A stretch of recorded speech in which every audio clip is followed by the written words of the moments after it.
Racist police officer insults black woman, regrets it when she calls her team at the Pentagon.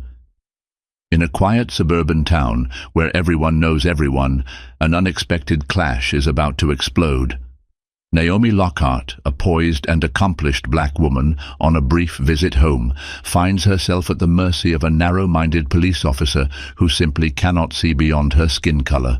When Officer Bradley Norris launches into a tirade of vile insults, he has no idea who he's dealing with, or the powerful connections Naomi has back in Washington, D.C. As tension and tempers rise, a single phone call could shatter his entire world, unveiling a reckoning far beyond anything this small town has ever witnessed. Naomi Lockhart stepped off her flight at Raleigh-Durham International Airport just as the sun dipped below the horizon. She felt a flutter in her stomach, equal parts excitement and caution. It had been nearly 10 years since she had set foot in her hometown, a small place called Brookville on the outskirts of North Carolina's capital. So much had changed in her life, yet the main street of Brookville remained a ghost of her memories, cozy, familiar, stuck in time. She inhaled the sweet, humid air of early summer, and for a moment the stress of her high-profile job at the Pentagon melted away. A slender woman in her early 30s, Naomi wore her confidence like a well-fitted suit. She was known at the Pentagon for her expertise in strategic planning within the Department of Defense. Many colleagues, including high-ranking officials, sought her counsel on operational logistics. Still, none of that seemed to matter in Brookville. To the folks here, she was just Mimi, the wide-eyed girl who used to ride her bike down Maple Street. She was proud of her small-town roots, but couldn't deny the sense of unease that crept over her when she remembered why she left. Racism wasn't a new concept in Brookville, nor was it anywhere else. Here, however, it had worn her down in her youth, prompting her to set her sights on bigger places where she could flourish. Her mother, Lorraine Lockhart, had recently suffered a mild stroke. While she recovered in a local rehabilitation center, Naomi decided she needed to be back home at least for a few weeks to handle her mother's affairs and support her on the road to recovery. She rented a modest apartment in a newly built complex near the Old District, refusing her mother's pleas to stay in her childhood bedroom. Naomi craved personal space to process the swirl of emotions that came with returning home. As she cruised through the sleepy streets of Brookville in a rental car, Naomi noticed the same old grocery store where she used to buy candy with her allowance. The Vintage Theatre remained, its marquee advertising the same movie for the past month. Every time she recalled nostalgic moments, a pang of longing collided with a sense of dread. In the distance, she spotted the blue neon sign of a local diner, Patty's Eats, once famous for its homemade pies. Her stomach rumbled. She had skipped dinner on the plane. Maybe a slice of pie would be the perfect taste of homecoming.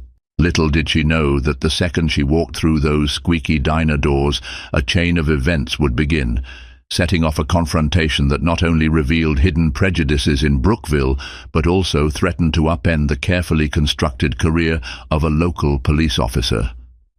Officer Bradley Norris prided himself on being the law in Brookville. A tall man in his 40s, he had a presence that he believed demanded respect, or fear, depending on who you asked. He drove his cruiser around the quiet streets as if they were under constant threat.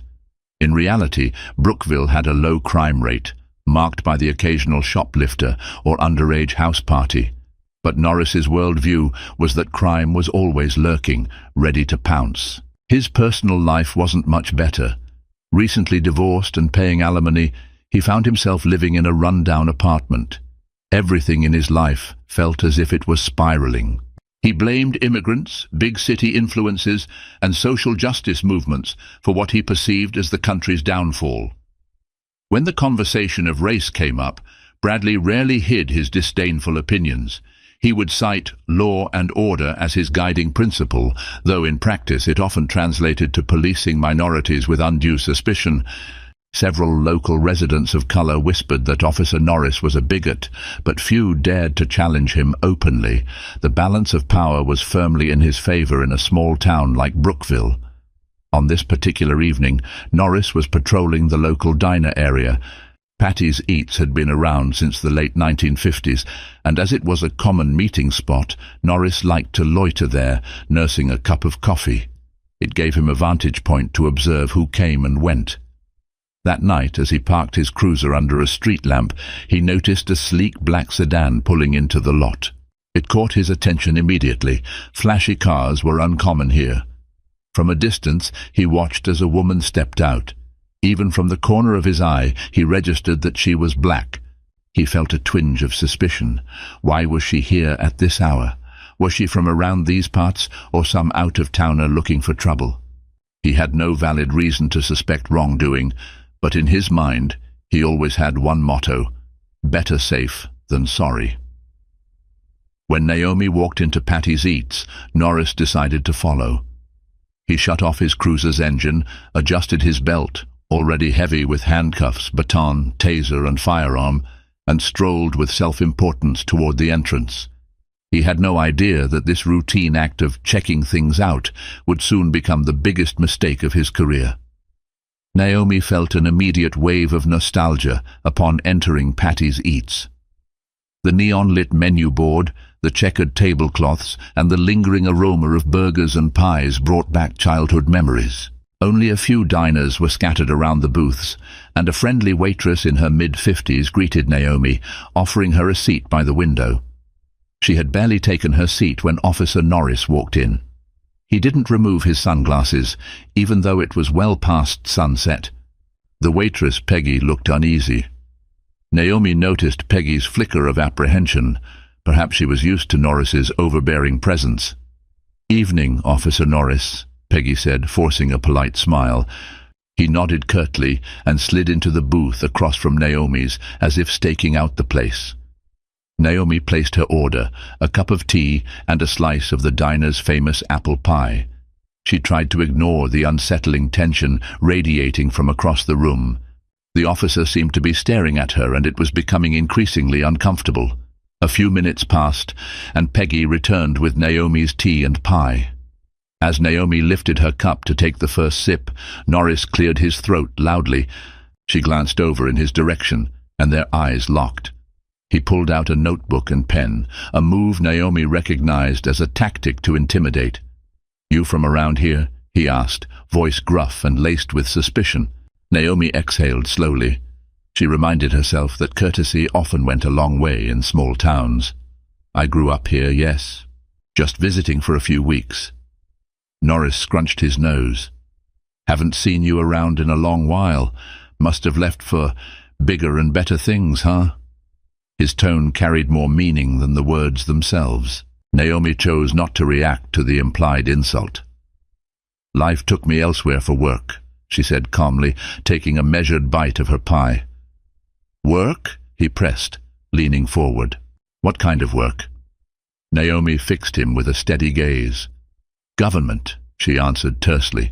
She had no desire to delve into her role at the Pentagon. She wasn't about to reveal personal information to a stranger who was already exuding hostility.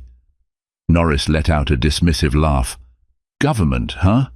So you're one of those bureaucrats messing things up, telling us how to live our lives?" Peggy flinched from behind the counter, aware of how quickly these exchanges could go wrong. Naomi's jaw tightened, but her outward composure remained intact. She had faced more blatant racism and hostility in her lifetime. This was a test of her poise, which she had honed through years of working with high-ranking military and political figures. "Officer," Naomi said quietly, "I'm just here to have some pie and tea. I'm not looking for any trouble." Norris tapped his pen on his notebook. "Trouble follows certain people, whether they look for it or not, and around here we keep an eye on strangers." With that, he stood and stalked to the counter to pay for a coffee he had barely touched. Before leaving, he turned back to Naomi, scanning her from head to toe. "Watch yourself," he muttered, voice low but dripping with menace. Then he stepped outside, letting the door jingle behind him. Naomi drew a long, steadying breath. She glanced at Peggy, who offered a sympathetic look. Something in Naomi's gut told her that the officer's attitude was more than just a routine intimidation tactic. There was an edge to his words, an open hostility that went beyond a dislike for outsiders. She had encountered men like him before, but that didn't make it any easier. Instead of finishing her pie, she asked Peggy for a to-go box and left money on the table. Outside, the warm night air felt suddenly oppressive, tinged with the promise of trouble ahead. The next morning, Naomi rose early to visit her mother at Brookville Rehabilitation Center.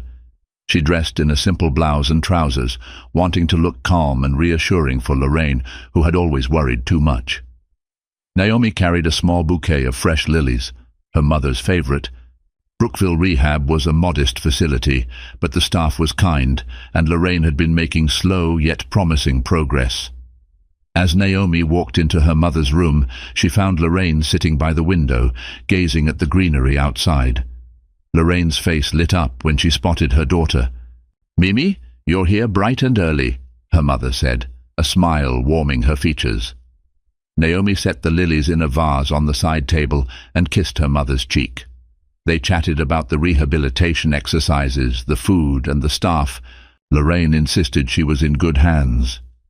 Naomi offered updates about her own life, skirting the subject of the unsettling exchange at Patty's Eats. Her mother had enough to worry about, and Naomi didn't want to add any stress. Eventually, Lorraine's therapist arrived, so Naomi stepped out to let her mother work on physical exercises. Naomi headed to the facility's small cafeteria, aiming to check her phone for any urgent Pentagon emails. Although she was on leave, certain responsibilities still required her attention. She found a quiet corner and tapped out quick responses to a few messages from her colleagues, one of them referencing an upcoming meeting at the Pentagon's Joint Staff Office, which Secretary of Defense Lloyd J. Austin III was expected to attend. Naomi was crucial in preparing briefing documents, but for now her top priority was her mother. After finishing up, Naomi returned to Lorraine's room, helping her settle back in. They spent another hour discussing medical bills and some household issues that needed attention. Naomi promised to visit the bank and the pharmacy that afternoon. When she finally left the rehab center, a familiar tension tugged at her gut the moment she saw the reflection of a police cruiser in the glass doors. Turning around slowly, she saw Officer Norris leaning against his patrol car, arms folded across his chest, gaze unwavering on her. A wave of exasperation and apprehension washed over Naomi. What was he doing here? Was this coincidence, or was he following her?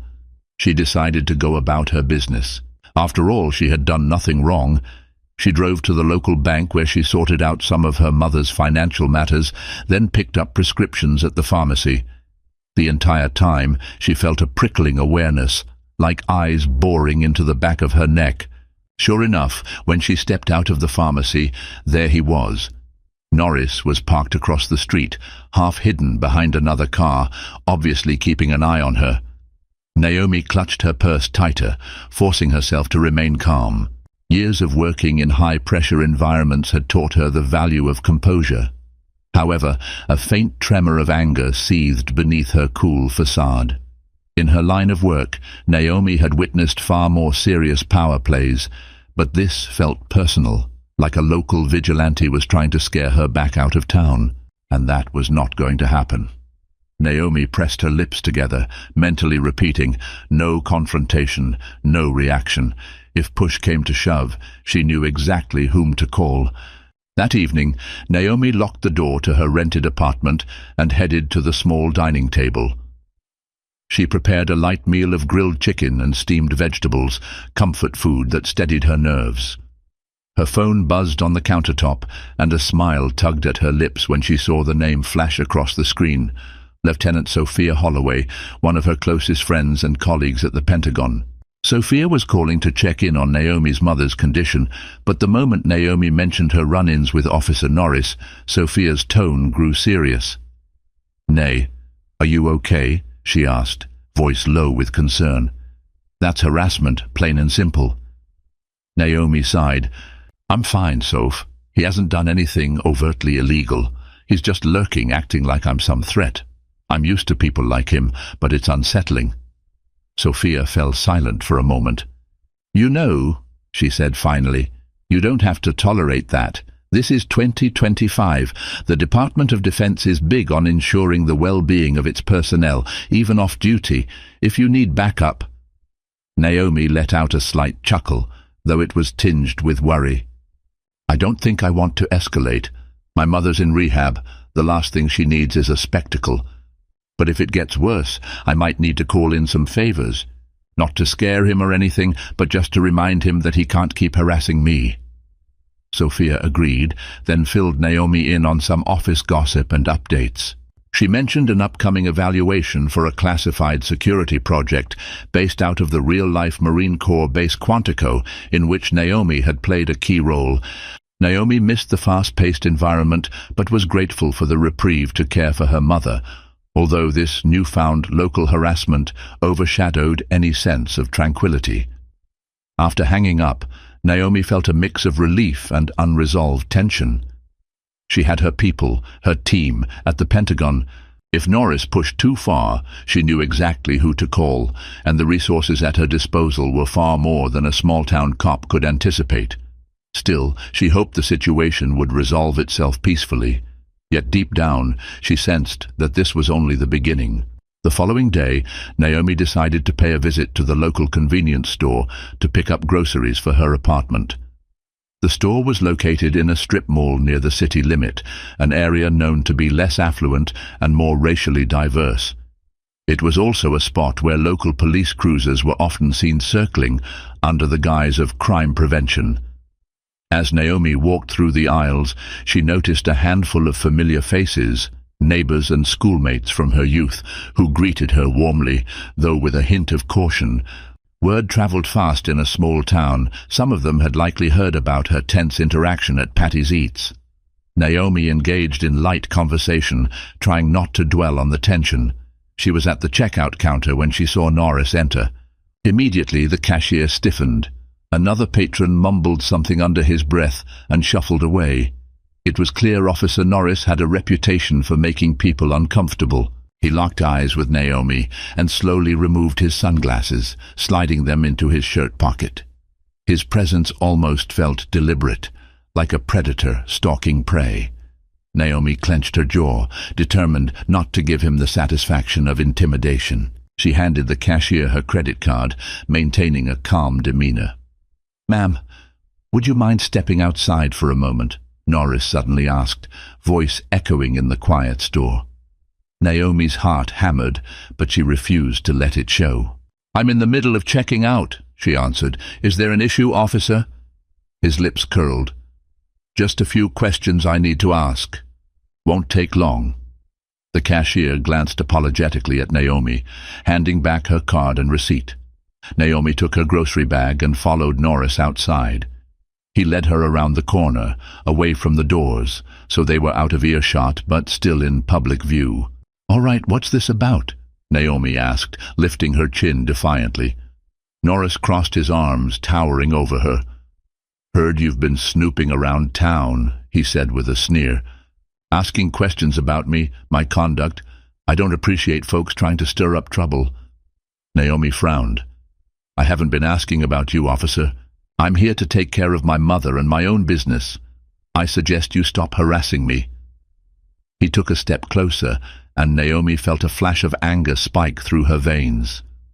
"Harassing?" he repeated, mocking. "I'm just doing my job, making sure this town stays safe. We don't need outsiders bringing in big city problems." Naomi's voice dropped. "I grew up here," she said slowly. "I'm not an outsider, and my big city problem is simply that I work in Washington, D.C. for the Department of Defense. Do you really want to keep antagonizing me?" Norris blinked, clearly taken aback. For a moment, Naomi thought she glimpsed a flicker of uncertainty in his eyes, but then he recovered, shrugging as if unimpressed.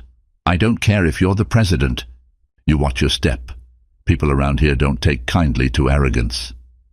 With that, he turned and walked away, leaving Naomi grappling with a whirlwind of fury and frustration.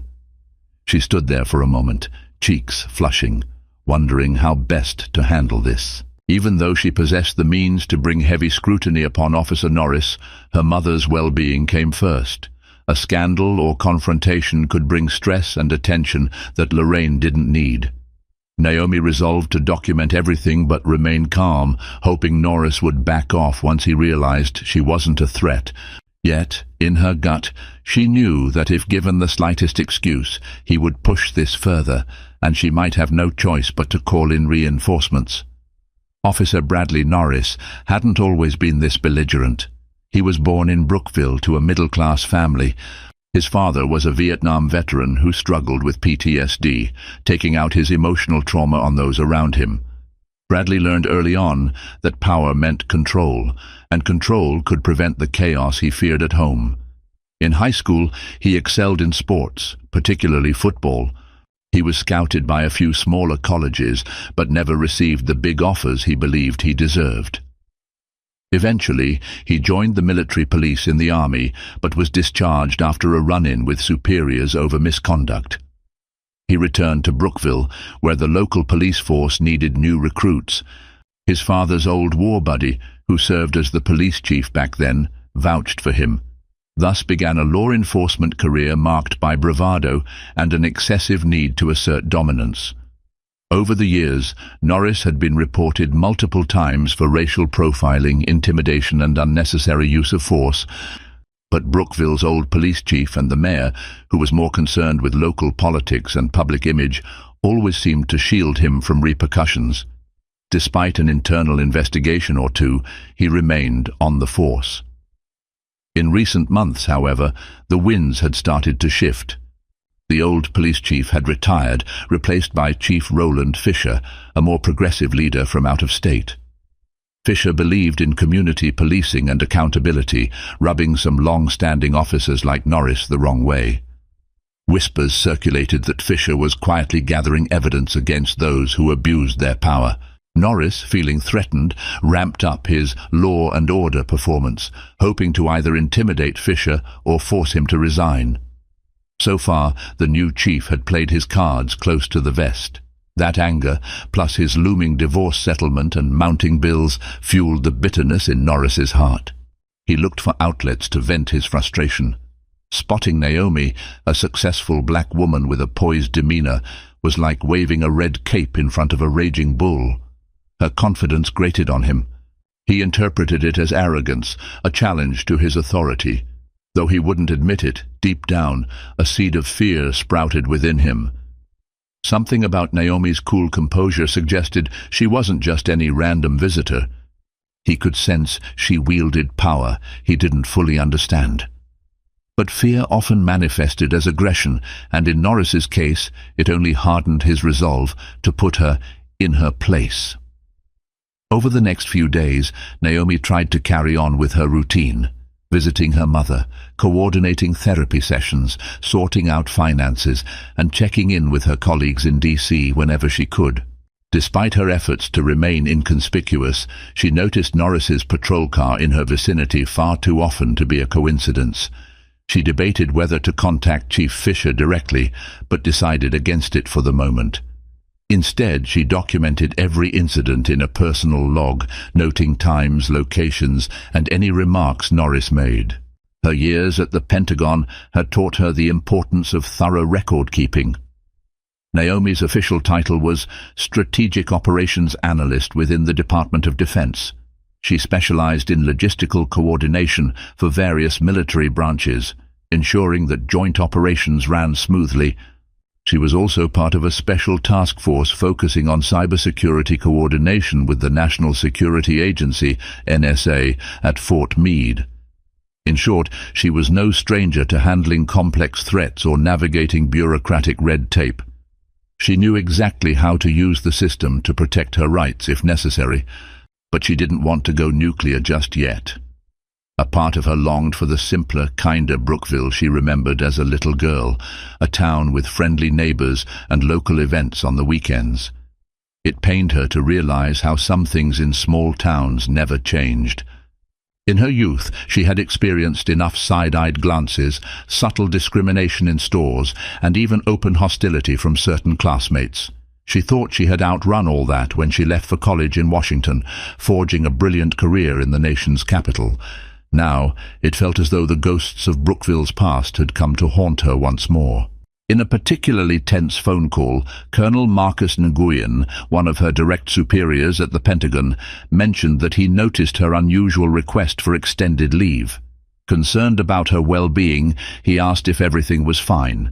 Naomi hesitated, choosing not to divulge the harassment details just yet. She simply explained that her mother was ill, and she needed time to care for her. Colonel Nguyen was supportive, urging her to take as much time as she needed.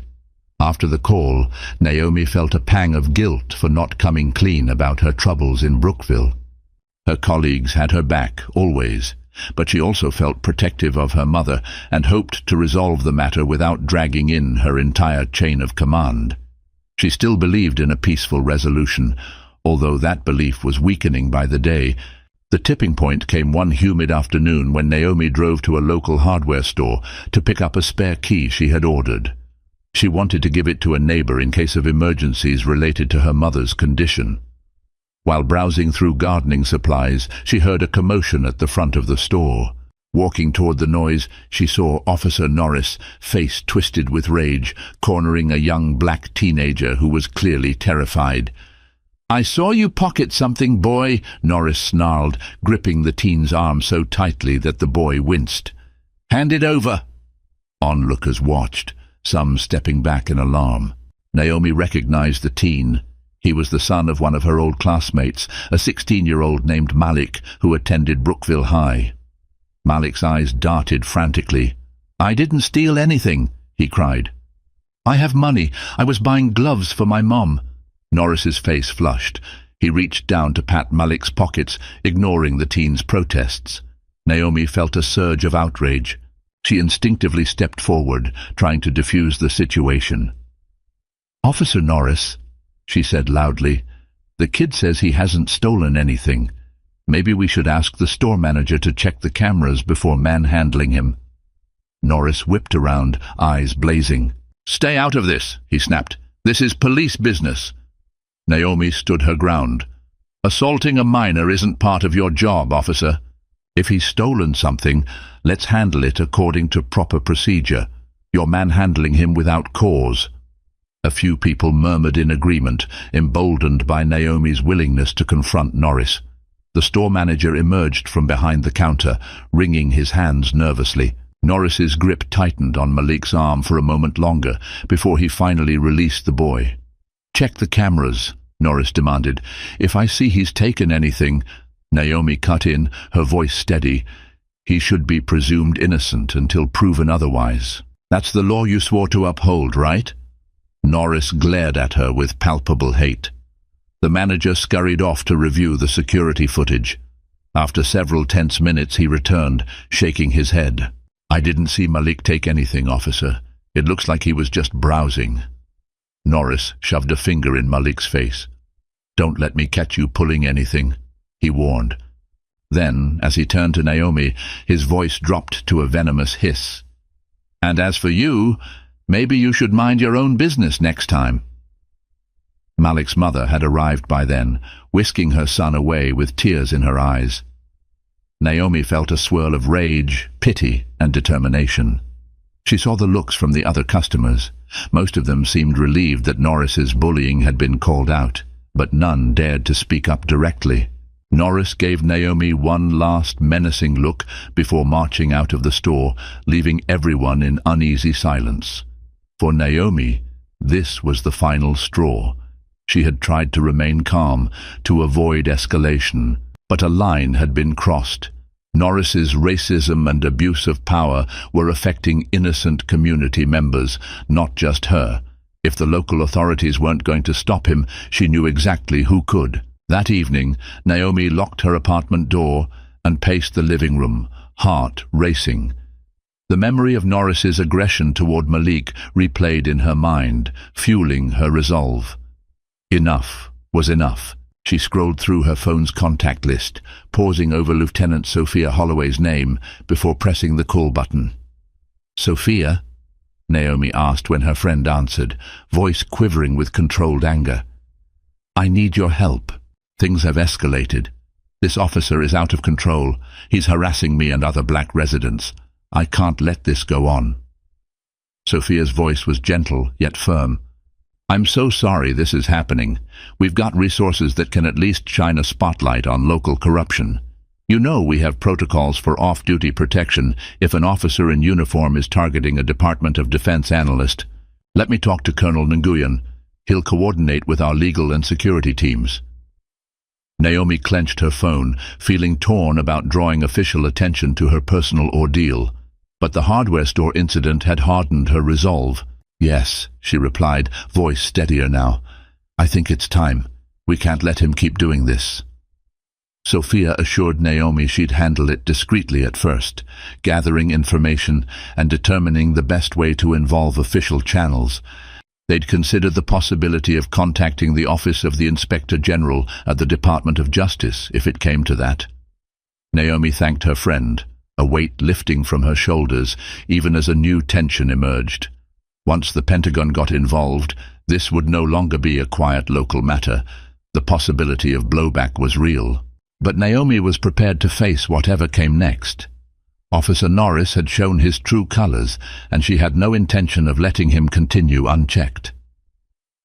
As she ended the call, Naomi sent a silent prayer that her mother would remain unaffected by any turmoil about to unfold. Unbeknownst to Naomi, word of Officer Norris's volatile behavior was already reaching Chief Roland Fisher.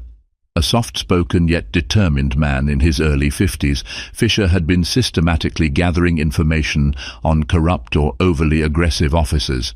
He believed in building bridges between law enforcement and the community, a stark contrast to Norris's approach.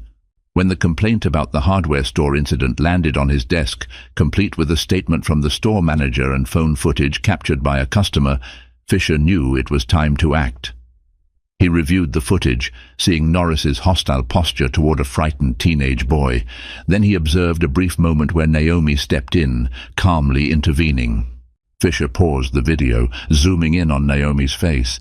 He realized she was the same woman Norris had been mentioning in passing reports, someone he considered suspicious and in need of watching.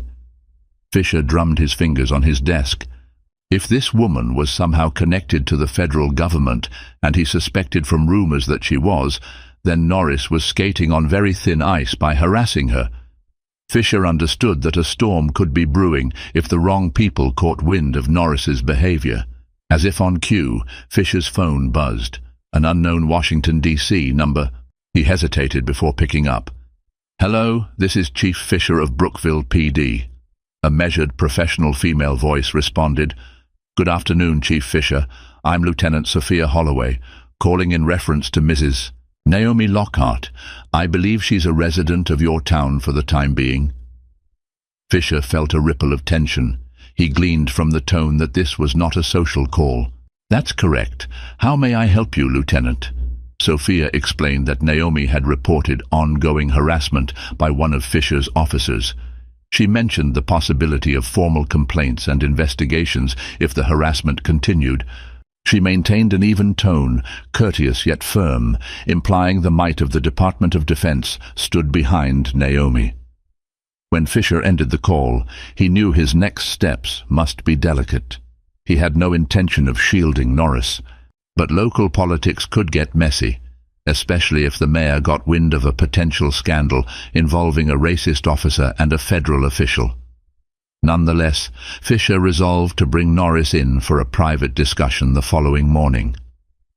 An internal investigation was imminent, and if Norris was too blinded by arrogance to see the storm coming, then he would be left to face the consequences of his actions alone. Early the next day, Norris received a summons to Chief Fisher's office. He shuffled in, jaw clenched, chest puffed out as if expecting a confrontation. Fisher sat behind his desk, posture calm, but eyes critical. "Have a seat, Officer Norris," Fisher said, gesturing to the chair opposite him. Norris dropped into the chair, arms crossed. "What's this about, Chief?" Fisher folded his hands on the desk.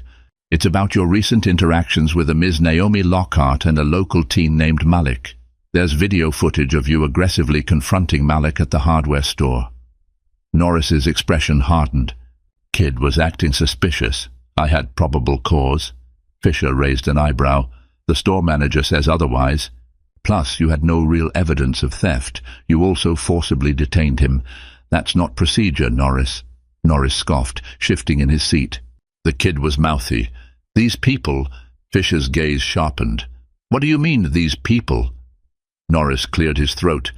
I mean troublemakers who think they can get away with anything. Chief, you know how some folks around here push boundaries. If we don't clamp down, they'll walk all over us. A tense silence filled the office. Fisher let out a controlled breath. That's enough. I've also received a call from the Department of Defense regarding Mrs. Lockhart. Do you have any idea who she is? Norris froze, a flicker of uncertainty passing over his face. She's some government pencil pusher from D.C. She thinks she can breeze into my town and do whatever she wants. Officer Norris, Fisher said slowly, she's more than a pencil pusher. My understanding is that she works closely with high-level military personnel. She's not someone you want to antagonize without cause. The Pentagon is now aware of your interactions, and if they decide to press the matter, it could lead to a federal investigation. At the mention of a federal investigation, Norris felt a knot tighten in his stomach. Still, pride and stubbornness kept him from backing down. Let them investigate, he muttered, defiance dripping from every syllable. I've done nothing wrong. Fisher studied him, a mix of frustration and pity in his eyes. We'll see. For now, consider this a formal warning. You are not to approach Miss Lockhart unless it's an emergency. Understood? Norris rose from his chair, hands balled into fists at his sides. Understood, he growled, stalking out of the office. Outside, the midday sun blazed, mirroring the heat of his anger. Fury boiled in Norris's veins. How dare this woman, this outsider, bring federal eyes upon him? He felt cornered, threatened. In his mind, the solution was to reassert control. Instead of heeding Fisher's warning, Norris vowed to keep an even closer watch on Naomi Lockhart. She would regret meddling in his business. News of the hardware store incident spread quickly, thanks to social media. A bystander had recorded part of the confrontation, uploading it to a local Facebook group. It didn't take long for Brookville residents, especially the black community, to vent their collective outrage over Norris's bullying tactics. Several residents began sharing their own stories of harassment by Norris, posting anecdotes of traffic stops that led to humiliating searches, or even minor infractions that turned into intimidating lectures. An undercurrent of anger united them. They had tolerated Norris's behavior for years, believing there was no point in fighting back, given how the old leadership turned a blind eye. But now, with a new police chief and an emboldened figure like Naomi Lockhart in town, something shifted. People sensed a turning tide. A small group met in the basement of the local church to discuss filing a formal complaint. Among them was Cassandra Welch, Malik's mother. Hands trembling with anger, she relived the moment her son called her in tears after Norris's assault. Others chimed in with their own encounters, each one adding fuel to a growing determination. Naomi found herself invited to the gathering by the church's pastor, Reverend Isaiah Brown, a compassionate man in his 60s. She decided to attend, feeling both honored and anxious. She didn't want to overshadow the local voices who had endured Norris's harassment long before she returned. But she recognized her unique position to amplify their concerns, given her connections. That evening in the church basement, the group shared stories, each narrative more harrowing than the last. Naomi sat quietly at first, absorbing the pain, fear, and frustration. Eventually, she spoke up, encouraging the group to collect and organize their evidence. She mentioned that she had connections to legal resources in Washington. If the town's leadership failed to act, they could escalate the matter at the state or federal level. Seeing her speak with such resolve, the residents found renewed hope. They decided to form a small coalition and draft a collective complaint to submit to Chief Fisher and the mayor. If that failed, they would move upward to the state attorney general's office and beyond. It was a bold step for a small community, but the time for fear had passed. Naomi left the meeting feeling a swirl of emotions. Part of her was proud to stand in solidarity with her hometown. Another part was worried about potential retaliation from Norris. Yet, amid the worry, she felt a newfound sense of purpose. She wasn't alone in this fight, nor were the residents. Together, they had a chance to effect real change.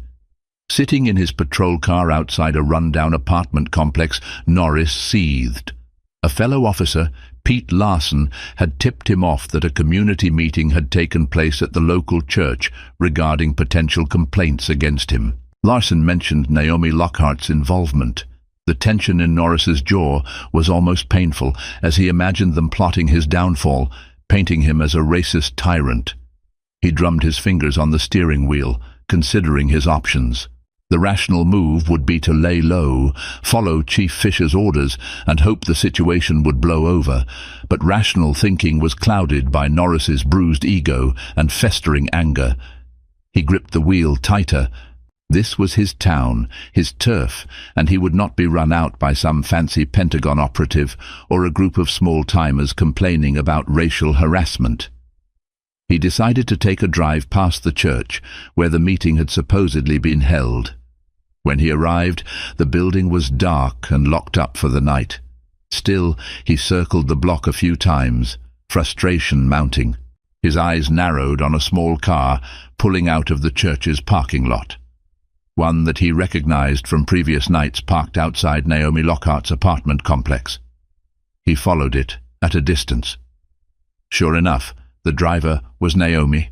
She seemed lost in thought, not even noticing his cruiser behind her. Norris's pulse quickened. He wanted a reason, any reason, to pull her over, to put her in her place once and for all. As he trailed her onto a quiet stretch of road, his mind conjured up justifications. Maybe she drifted onto the shoulder or had a tail light out. He could claim probable cause. Teach her a lesson, show her that the local police were not to be trifled with. He accelerated, switching on his overhead lights.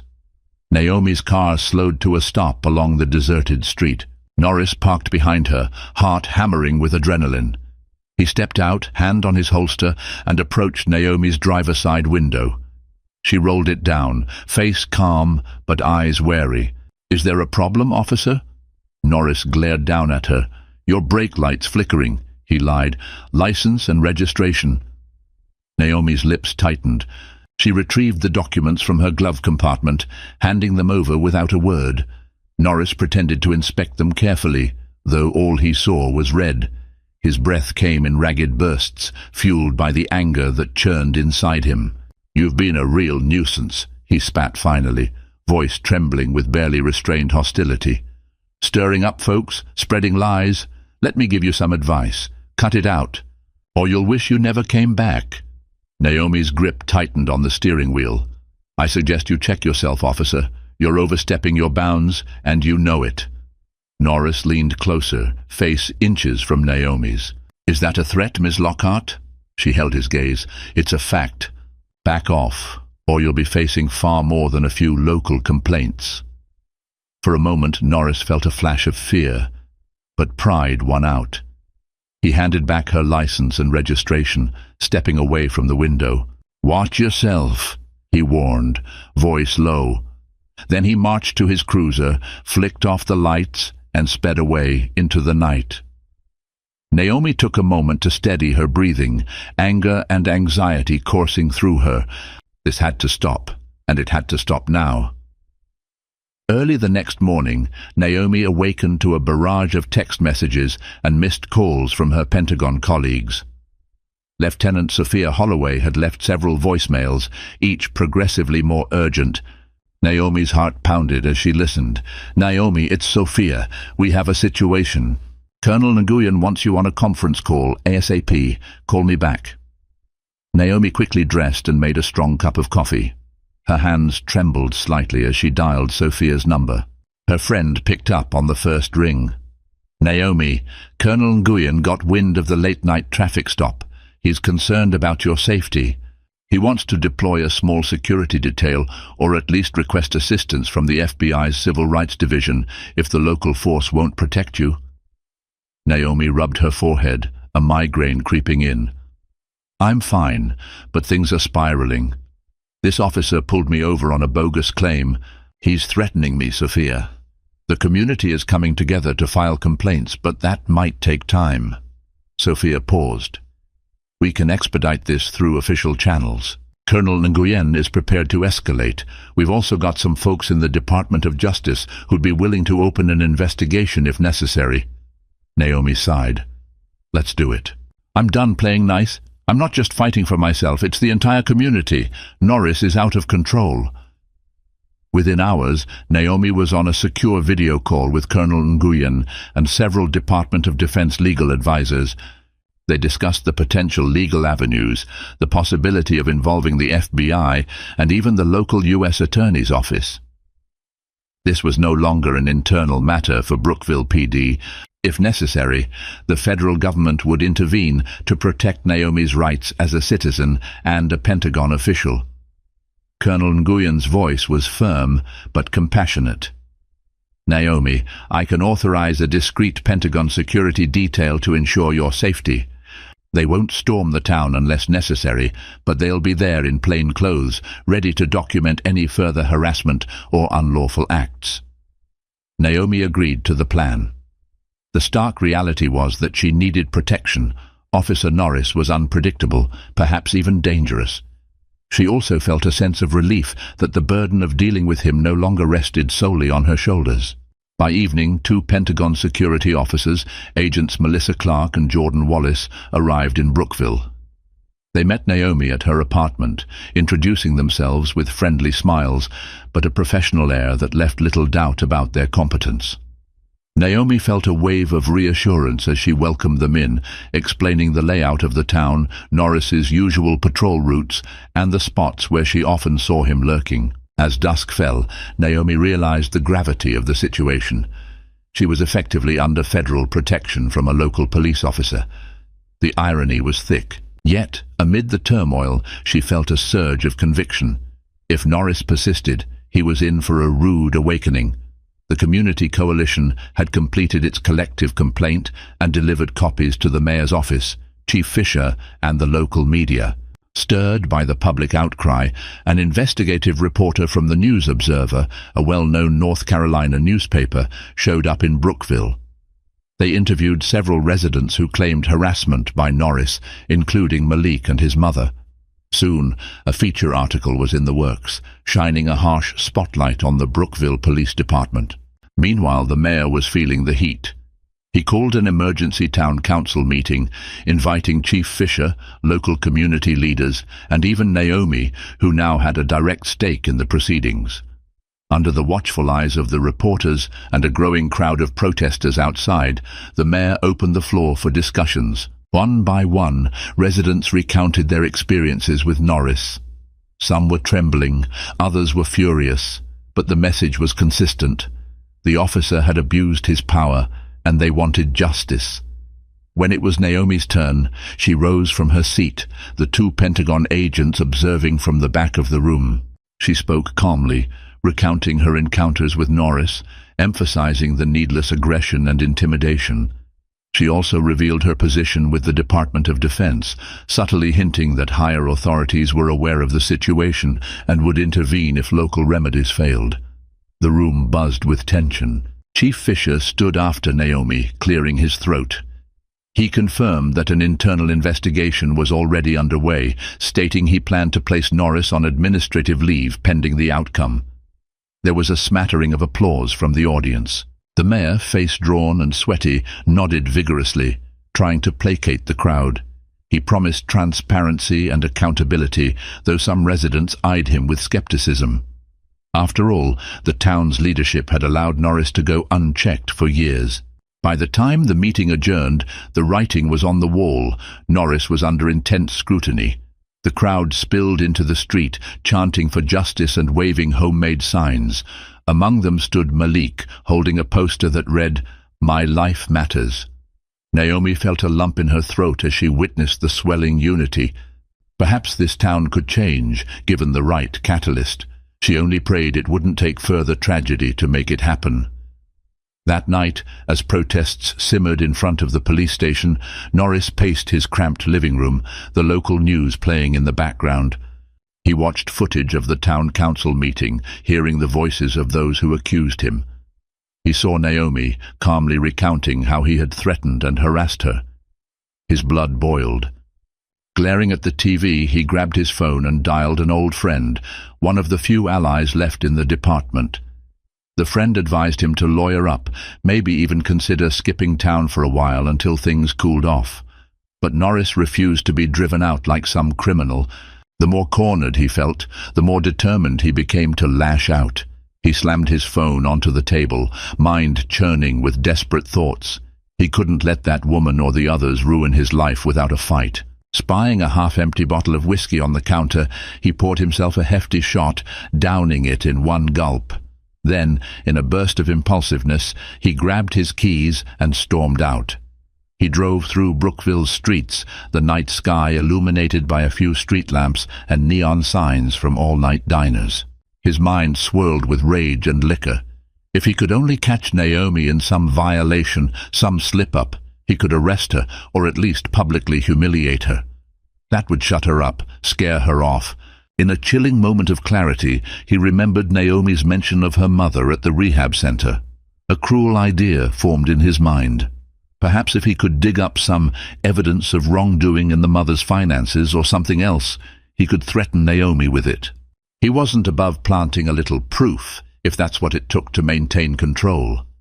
He drove past the rehab center, headlights off, scanning for anything suspicious. The parking lot was empty except for a nurse's car. Norris circled the building like a vulture, hands trembling on the steering wheel. Nothing. Frustrated, he peeled out of the lot, leaving skid marks behind. Overhead, a security camera blinked, capturing his every move. It would soon be yet another piece of evidence in the mounting case against him. The next morning, Naomi was on a conference call with Colonel Nguyen and Lieutenant Holloway when her doorbell rang. She opened it to find Agents Clark and Wallace, faces grim.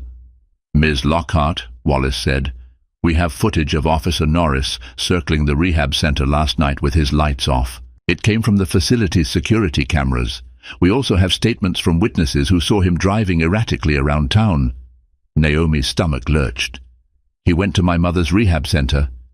"Appears so," Clark answered gently. "That's a step too far. Colonel Nguyen has authorized us to escalate the matter. We'll be reaching out to the FBI field office in Raleigh and possibly the Civil Rights Division at the Department of Justice." A rush of relief and anxiety washed over Naomi. She stepped aside, letting the agents enter. They sat down at her small dining table, opening laptops and phones, coordinating with federal contacts. This was precisely the scenario Naomi had hoped to avoid, her personal issues blowing up into a federal case. But Officer Norris's actions left them no choice. By late afternoon, the wheels of federal investigation were officially in motion. An FBI agent named Constance Rollins, who specialized in civil rights violations, arrived in Brookville. She interviewed Naomi, the community members, and Chief Fisher, methodically piecing together a case against Norris. For years, Norris had skated by on the town's indifference or fear, but now he faced the scrutiny of the federal government, a force far beyond his local influence. Reports circulated that Norris had been placed on immediate suspension. His weapon and badge were confiscated, pending the outcome of the investigation.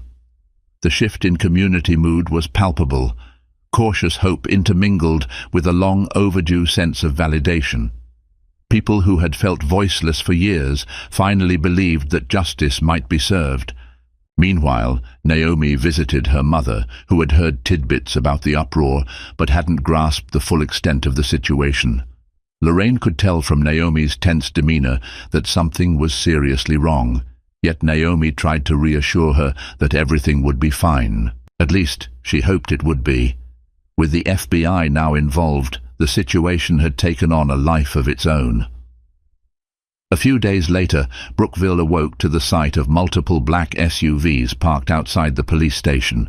The FBI, in cooperation with the Department of Justice, was there to execute search warrants related to Norris's activities. They confiscated his work computer, phone records, and any relevant documents. Word spread like wildfire, attracting a throng of onlookers who gathered in front of the station. Officer Norris, unshaven and dishevelled, stood by helplessly as federal agents combed through his desk, removed files, and snapped photos. He could feel every eye on him, officers, reporters, residents, all waiting to see how the mighty had fallen. When FBI agent Constance Rollins approached him, a pair of handcuffs dangling from her belt, his bravado finally cracked. "Is this really necessary?" he spat, voice shaking. "You're under arrest for multiple civil rights violations, including racial harassment and assault," Agent Rollins stated, voice cold with professional detachment. "You have the right to remain silent." Norris looked around wildly, searching for some ally, some lifeline. He saw only stern faces and silent condemnation. As the cuffs clicked around his wrists, he realized that the system he had abused for so long had finally turned against him. Pride gave way to panic, and for the first time, tears welled in his eyes. Outside, the crowd erupted in cheers as Norris was led into a waiting vehicle. Among them stood Cassandra Welch and Malik, holding each other in relief. Standing beside them, Naomi felt an intense swirl of emotion, vindication, sadness, and hope for the future. She glanced at Agents Clark and Wallace, who nodded at her, their expressions solemn yet satisfied. The final blow would come through the courts, where Norris would face the weight of federal charges. But for now, Brookville's long nightmare of unchecked racism by one of its officers was over. The town could finally begin to heal. In the weeks that followed, Brookville began a slow but determined journey toward reform. Chief Fisher implemented community outreach programs, recruited more diverse officers, and ensured that body cameras were standard. The mayor's office established a citizens' review board to oversee complaints against law enforcement. While deep-seated prejudices wouldn't vanish overnight, at least steps were being taken in the right direction. Naomi spent her remaining time in Brookville focusing on her mother's continued recovery. With Norris gone, the air felt lighter, even if the scars he left behind remained. People waved to Naomi in the street, stopping to thank her for her courage. She always responded that it was a collective effort. The community's willingness to stand up was what truly made the difference. Finally, the day came when Lorraine was well enough to manage on her own, and Naomi's leave was drawing to a close. Packing her suitcase felt bittersweet. She looked around her small apartment, temporary yet filled with significant memories. Agents Clark and Wallace came by to say goodbye, praising her for her calm resolve. They would remain in contact, ensuring the court proceedings against Norris went smoothly. On her last evening in town, Naomi took a final drive through the streets of her childhood, passing by Patty's Eats, the hardware store, and the rehab center where her mother had stayed. She reflected on how much she had grown since leaving Brookville, and how the town itself now had a chance to grow beyond its old limitations. The next morning, she embraced her mother outside the apartment. Lorraine's eyes brimmed with pride and tears. "I'm so proud of you, Mimi," she whispered, kissing her daughter's cheek. Naomi hugged her back, emotion tightening her throat. "Take care of yourself, Mom. I'll be back soon, I promise." As she drove away, Naomi felt a profound sense of closure and new beginnings. She had confronted old wounds and discovered a communal power she never knew existed in Brookville. And as she merged onto the highway, she smiled, thinking of how the once small-town girl was returning to the Pentagon with yet another mission accomplished. This time, though, it wasn't just about national security. It was about justice, dignity, and the unstoppable force of a united community. Thank you for joining me on this intense journey through Brookville, where prejudice collided head-on with courage and justice won out. If you felt the tension, the heartbreak, and ultimately the triumph, then you've shared in Naomi's determination to stand firm in the face of intimidation. Her story shows that sometimes the battles we least expect to fight are the ones that define us and transform our communities. If this story inspired or moved you in any way, I encourage you to hit the like button, share this video with friends or on social media, and subscribe to my channel for more captivating tales. Your support helps these stories reach more people, spreading messages of resilience, unity, and hope.